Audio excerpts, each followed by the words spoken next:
Maligayang pagunita sa lahat ng mga banal at isang mapagpalang araw sa inyo mga ka-faith friends.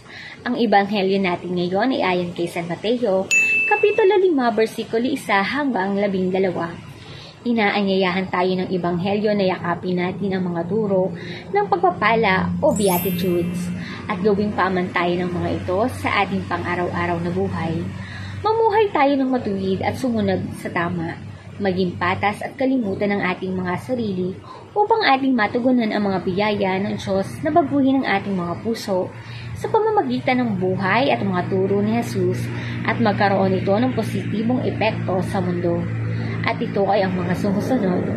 Una, pagnilayan ang kahalagahan ng pagkilala sa ating spiritual na kahinaan at kung paano ito mapapaunlad ng mas malalim na may kaugnayan sa Panginoon.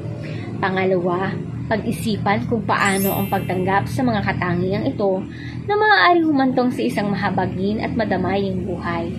Pangatlo, harapin ang mga hamon ng buhay at mamuhay ng matuwid sa isang mundong puno ng mga tukso at kawalan ng moral. Pang-apat, pag-isipan ang kahalagahan ng pagpapaabot ng awa sa kapwa, kaibigan at kaaway na itinatampok ang papel nito sa pagpapaunlad ng pagkakasundo at pagpapagaling. Gayon din ang kahalagahan ng pagtanggap ng awa ng Diyos at ang responsibilidad na maipakita ito sa iba. Panglima, pag-isipan ang mga hamon at tukso na maaaring maglihis sa atin sa pagpapanatili ng kadalisayan ng puso ng ating mga puso. Pang-anim, pagnilayan ang halaga at sakripisyong kailangan para maging isang tagapagpamayapa at ang kahalagahan ng pagpapataguyod ng mapayapang relasyon sa lahat ng aspeto ng buhay. Pang-pito, pagnilayan ang tawag na magalak sa pag-uusig bilang isang pagkakataon upang makilala ang pagdurusa ni Kristo at lumago sa pananampalataya. At kapag nahaharap tayo sa isang tiyak na pagsubok sa ating buhay, huwag kalimutan na mayroon din itong mga kalakip na pagpapala at ang kaharian ng Diyos o ang karanasan ng mga pagpapalang ito ay ibinibigay sa mga naniniwala tulad ng mga nangyari sa ating mga mahal na banal sa langit. Don't forget, it's never too late for all of us to be a saint.